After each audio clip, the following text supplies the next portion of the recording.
Hello friends, स्वागत है आपका नेगी कोचिंग सेंटर में। आज मैं आपके लिए जेवीटी टेट का सेक्शन 5 लेके आया हूँ। तो आइए स्टार्ट करते हैं। पहला प्रश्न है, हिमाचल प्रदेश का कौन सा शहर छोटी काशी के नाम से प्रसिद्ध है? तो इसका राइट आंसर है डी ऑप्शन, मंडी। अब यहाँ पे बात आई है मंडी की। मंडी से हम दूसरे फैक्ट देखते हैं। ये मंडी रियासत की स्थापना किसने की थी? तो इसका राइट आंसर बनेगा बाणसेन। बाणसेन। मंडी रियासत की स्थापना की थी बाणसेन ने। कब की थी? 1300 ईस्वी में। अगर आपसे पूछे मंडी शहर की स्थापना किसने की थी, तो आता है अजबर सेन। अजबर सेन। कब की थी इसने ये स्थापना की थी? इसने 1526 में। राइट। अब यहाँ पे बात करते हैं धर्मशाला से। धर्मशाला को क्या कहा जाता है? छोटा लहासा। छोटा लहासा के नाम से, छोटा लहासा के नाम से किसे जाना जाता है? या मिनी लहासा के नाम से, या लिटिल लहासा के नाम से किसे जाना जाता है? धर्मशाला को जाना जाता है। राइट। अगर आपसे पूछे छोटा तिब्बत के नाम से किसे जाना जाता है? छोटा तिब्बत। छोटा तिब्बत के नाम से किसे जाना जाता है? तो आता है आपका डिस्ट्रिक्ट लाहौल स्पीति। राइट। अगला प्रश्न देखिए, स्पीति घाटी का अंतिम गांव कौन सा है? तो इसका राइट आंसर है सी ऑप्शन, लोसार। अगला प्रश्न देखिए, हिमाचल प्रदेश में आईआईएम कहाँ है? तो इसका राइट आंसर है बी ऑप्शन, डिस्ट्रिक्ट सिरमौर में है। अब यहाँ पे बात करते हैं आपका शिमला डिस्ट्रिक्ट से। यहाँ पे एचपीयू की स्थापना, एचपीयू की स्थापना, हिमाचल प्रदेश विश्वविद्यालय की स्थापना कब हुई थी? 22 जुलाई 1970 को। ये क्वेश्चन काफ़ी बार पेपर में पूछा गया है। और हिमाचल प्रदेश का जो हाई कोर्ट कहाँ पे? शिमला में है। किस बिल्डिंग में है? रेवेंसवुड। रेवेंसवुड। ये प्रश्न पूछा जाता है कि हिमाचल प्रदेश के हाई कोर्ट को किस नाम से जाना जाता है? रेवेंसवुड। और हिमाचल प्रदेश की हाई कोर्ट की स्थापना कब हुई थी? 1971 में। राइट। आगे देखिए यहाँ पे अगला प्रश्न। अब यहाँ पे धर्मशाला से मैंने आपको यहाँ पे बता दिया फैक्ट। आगे देखिए अगला प्रश्न, कालाटोप वन्यजीव अभयारण्य कहाँ स्थित है? तो यहाँ पे बात करते हैं कि ये वाइल्ड लाइफ सेंचुरी के बारे में पूछा गया क्वेश्चन है। तो ये पहला ऑप्शन है मंडी, बी ऑप्शन है लाहौल, सी ऑप्शन है ऊना, डी ऑप्शन है चंबा। तो इसका राइट आंसर बनेगा डी ऑप्शन, चंबा। अब चंबा से हम और फैक्ट देख लेते हैं। यहाँ पे चंबा से यहाँ पे एक वन्यजीव अभयारण्य आपका आता है गांगुल आता है, और दूसरा आता है आपका कुकटी। कुकटी, कुकटी वन्यजीव अभयारण्य और गांगुल वन्यजीव अभयारण्य कहाँ पर है? डिस्ट्रिक्ट चंबा में है। अब यहाँ पे बात करते हैं मंडी। मंडी में कौन कौन से आते हैं? जैसे आपका शिकारी देवी, शिकारी देवी, नारगो वन्यजीव अभयारण्य हो गया आपका। ठीक है। नेक्स्ट आपका बांदली वन्यजीव अभयारण्य। ये सारे के सारे वन्यजीव अभयारण्य कहाँ पे? डिस्ट्रिक्ट मंडी में। अगर पूछा जाए लाहौल स्पीति से कि हिमाचल प्रदेश का सबसे बड़ा वन्यजीव अभयारण्य कौन सा है, तो आता है किबर। किबर, जिसका क्षेत्रफल कितना है? 1400 वर्ग किलोमीटर। राइट। अगला प्रश्न देखिए यहाँ पे। अच्छा, यहाँ पे बात करते हैं ऊना से। ऊना से प्रश्न पूछा जाता है कि हिमाचल प्रदेश की कौन सी नदी है जिसे दुख का दरिया कहा जाता है? तो आता है स्वान नदी। स्वान नदी। और ये कहाँ पे? डिस्ट्रिक्ट ऊना में बहती है। राइट। अगला प्रश्न देखिए, हिमाचल प्रदेश में डूंगरी नामक मेला कहाँ लगता है? तो इसका राइट आंसर है कुल्लू। अब देखिए यहाँ पे पूछा गया रिवाल्सर, तैरते हुए टापू की झील किसे कहा जाता है? तो आता आपका रिवाल्सर। कहाँ पे? डिस्ट्रिक्ट मंडी पे है। अगला प्रश्न देखिए यहाँ पे, शिमला में बेगार प्रथा के विरुद्ध आंदोलन किस व्यक्ति ने छेड़ा था? तो इसका राइट आंसर बनेगा सैमुअल स्टोक्स ने। बेगार प्रथा क्या होती है? लोगों से बिना मजदूरी के काम करवाना। राइट। और इसको जो समाप्त कब किया था? 1943 में। शिमला में इसको जो समाप्त किया था बेगार प्रथा को 1943 में, 1943 में। अगर प्रश्न पूछा जाए आपसे डॉक्टर वाई एस परमार से, हिमाचल प्रदेश के निर्माता कौन थे? निर्माता, फाउंडर। हिमाचल प्रदेश के निर्माता कौन थे? Doctor Y S Parmar. और ये हिमाचल प्रदेश के 2 बार कंटिन्यू सीएम बने हैं। राइट। अगला प्रश्न देखिए, शिमला का गेयटी थिएटर आम जनता को कब समर्पित किया गया था? तो इसका राइट आंसर बनेगा ए ऑप्शन 1887 में। अब यहाँ पे पूछा जाता है कि 1887 से कि इसका जो पहला जो है प्रथम नाटक कौन सा था? तो आता है time will tell. Time will tell, ये क्वेश्चन काफ़ी बार पूछा गया है। इसका पहला नाटक कौन सा था? Time will tell. अगला प्रश्न देखिए यहाँ पे, हिमाचल प्रदेश लोकतंत्र प्रहरी सम्मान योजना में मासिक पेंशन किसे प्रदान की जाती है? तो इसका राइट आंसर बनेगा सी ऑप्शन 1975 में आपातकाल के दौरान जेल में बंद लोगों को। राइट। अगला प्रश्न देखिए यहाँ पे, मुख्यमंत्री सुख आश्रय योजना के अंतर्गत किस आयु तक के अनाथों को शामिल किया गया है? तो इसका राइट आंसर बनेगा डी ऑप्शन 27। अगला प्रश्न देखिए यहाँ पे, विश्व स्वास्थ्य संगठन ने जनवरी 2024 में किस देश को मलेरिया मुक्त घोषित किया है? तो इसका राइट आंसर बनेगा कार्बो वर्डे। अगला प्रश्न देखिए, भारत के किस राज्य की सर्वाधिक लंबी तटरेखा है? तो अगर पूछा जाए कि सबसे अधिक समुद्री तटरेखा या आपका कोस्ट लाइन बोलते हैं, राइट, तो आता है गुजरात। कितने लगती है? 1663 किलोमीटर। 1663 किलोमीटर सीमा लगती है गुजरात के साथ। ठीक है, भारत के साथ जो है, भारत के कितने स्टेट हैं जिनकी सीमा जो है समुद्री तटरेखा के साथ लगती है या तटरेखा के साथ लगती है? तो आते हैं 9 स्टेट है, जिसमें से पहला स्टेट आता है गुजरात। ठीक है, उसके बाद आता है महाराष्ट्र, फिर आता है गोवा, फिर आता है कर्नाटक, फिर आता है केरल, फिर आता है आपका तमिलनाडु, फिर आता है आंध्र प्रदेश, फिर आता है उड़ीसा, फिर आता है पश्चिम बंगाल। 1 2 3 4 5 6 7 8 9, राइट, जिसमें से सबसे अधिक सीमा लगती है गुजरात के साथ 1663 किलोमीटर और सबसे कम लगती है गोवा के साथ। राइट। अगला प्रश्न देखिए, विश्व भारती विश्वविद्यालय में के शोधकर्ताओं ने हाल ही में खोजे गए नए बैक्टीरिया का नाम किसके नाम पर रखा गया है? तो इसका राइट आंसर बनेगा रविन्द्रनाथ टैगोर के नाम से। राइट। अगला प्रश्न देखिए,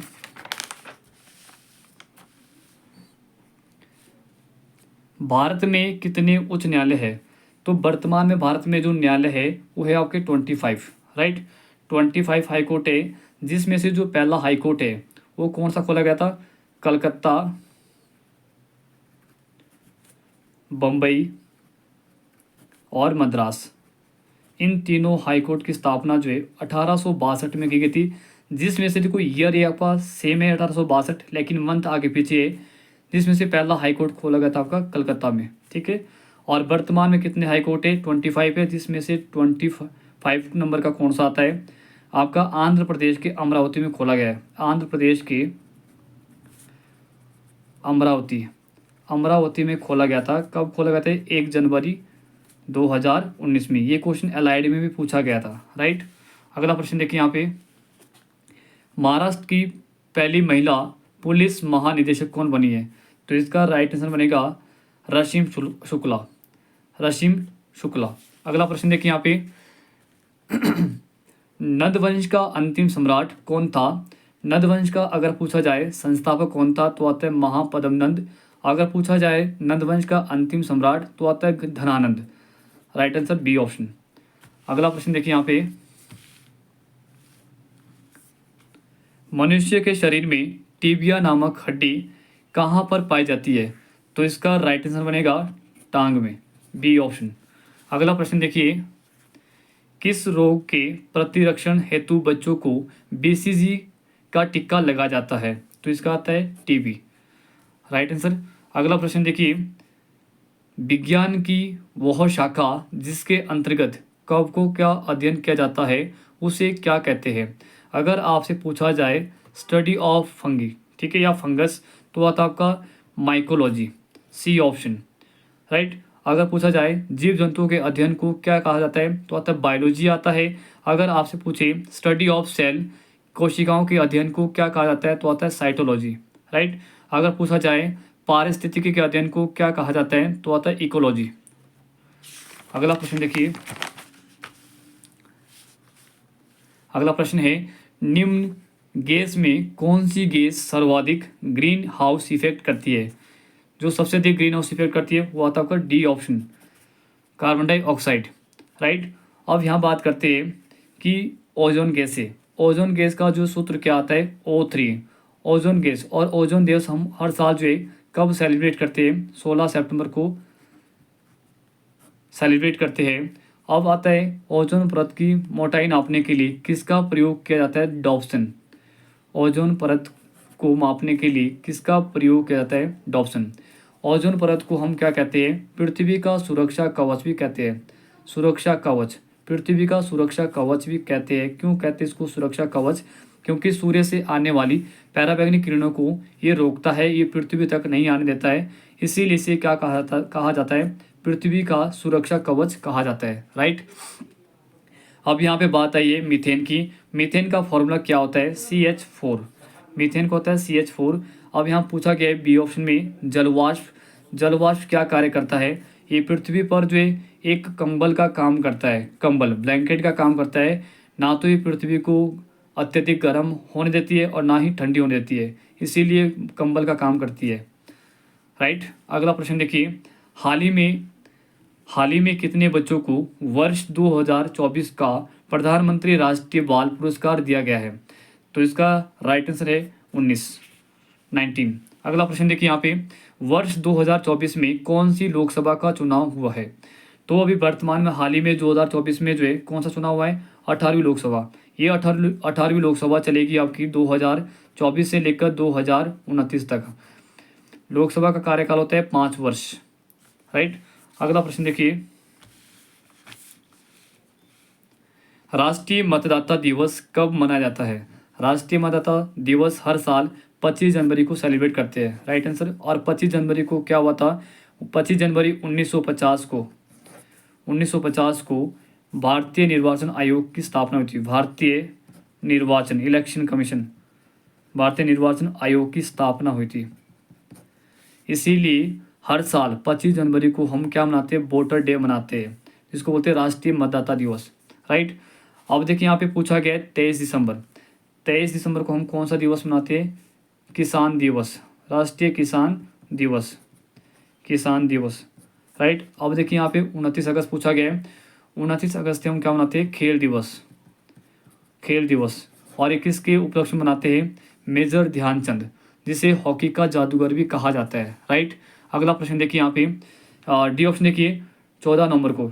14 नवंबर को हम क्या मनाते हैं? बाल दिवस, बाल दिवस। आई होप कि आपको वीडियो पसंद आई होगी।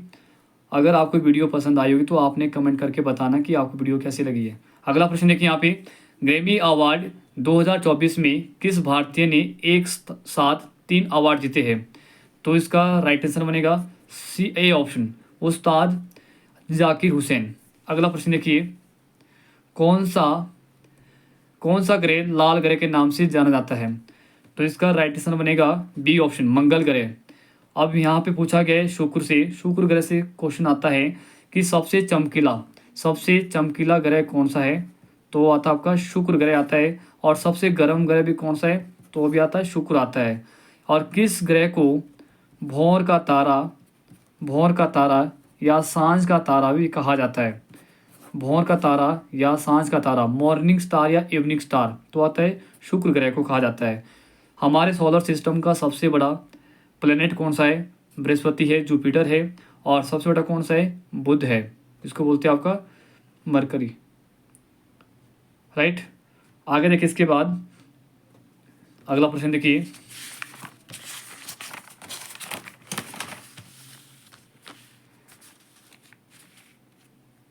पेंसिलिन की खोज किसने की थी? तो इसका राइट आंसर बनेगा ए ऑप्शन, अलेक्जेंडर फ्लेमिंग। अब यहाँ पे बात करते हैं लुई पास्चर ने किसकी खोज की थी? तो इसने की थी रेबीज की टीके की खोज की थी इसने। और आगे देखिए यहाँ पे रॉबर्ट कोच, इसने किसकी खोज की थी? तपेदिक जीवाणु की खोज, राइट। अगला प्रश्न देखिए यहाँ पे डी ऑप्शन देखिए, जॉन साल्क ने किसकी खोज की थी? इसने की थी पोलियो की, राइट। अगला प्रश्न देखिए यहाँ पे, दक्षिण कोरिया की मुद्रा क्या है? तो इसका राइट आंसर बनेगा वान, बी ऑप्शन। अगर आपसे पूछा जाए येन कहाँ की मुद्रा है, तो आता आपका जापान, जापान की मुद्रा। ठीक है, जापान की राजधानी कहाँ पर है? टोक्यो। अगला प्रश्न देखिए यहाँ पे 147, टेस्ला कंपनी के वर्तमान सीईओ कौन है? तो इसका राइट आंसर होगा बी ऑप्शन, एलन मस्क। अगला प्रश्न देखिए यहाँ पे, अंतर्राष्ट्रीय साक्षरता दिवस किस दिन मनाया जाता है? इंटरनेशनल लिटरेसी डे सेलिब्रेट कब करते हैं हर साल? तो इसका राइट आंसर बनेगा सी ऑप्शन, 8 सितंबर को। अगर हम बात करें 8 अक्टूबर को, तो 8 अक्टूबर को कौन सा दिवस मनाया जाता है? वायुसेना दिवस, वायुसेना दिवस। अगर आपसे पूछे थल सेना दिवस कब मनाया जाता है, तो आता आपका 15 जनवरी को, राइट। ये ऑप्शन और ये ऑप्शन ये आपने कमेंट करके बताना है इन दोनों के आंसर, राइट। अगला प्रश्न देखिए यहाँ पे, यूरोप की सबसे लंबी नदी कौन सी है? तो इसका राइट आंसर बनेगा वोल्गा नदी, वोल्गा नदी। अगर आपसे प्रश्न पूछा जाए दक्षिण अमेरिका की सबसे लंबी नदी कौन सी है, तो आता है अमेजन। अब यहाँ पूछा गया है थेम से प्रश्न पूछा गया है या ऑप्शन पूछा गया यहाँ पे, तो यहाँ पे बात करते हैं जो लंदन है, लंदन किस नदी के किनारे है? तो आता आपका थेम्स। और लंदन किसकी राजधानी है? ब्रिटेन की, ब्रिटेन की कैपिटल कहाँ पर है? लंदन। अगला प्रश्न देखिए यहाँ पे, मिजोरम की राजधानी है, तो मिजोरम की राजधानी कहाँ पर है? Aizawl, C option. अगर आपसे पूछा जाए त्रिपुरा की राजधानी कहाँ पर है? त्रिपुरा, तो आता है अगरतला। अगर आपसे प्रश्न पूछा जाए मणिपुर की राजधानी कहाँ पर है, तो आता आपका इम्फाल, राइट। तो आई होप कि आपको ये वीडियो पसंद आएगी। अगर आपको वीडियो पसंद आएगी तो आपने अपने दोस्तों के साथ इस वीडियो को शेयर करना है और साथ में सब्सक्राइब करना है और साथ में बेल आइकन के बटन को प्रेस करना है, ताकि आपको हमारी वीडियो की नोटिफिकेशन बार बार मिलती रहे। Thank you so much.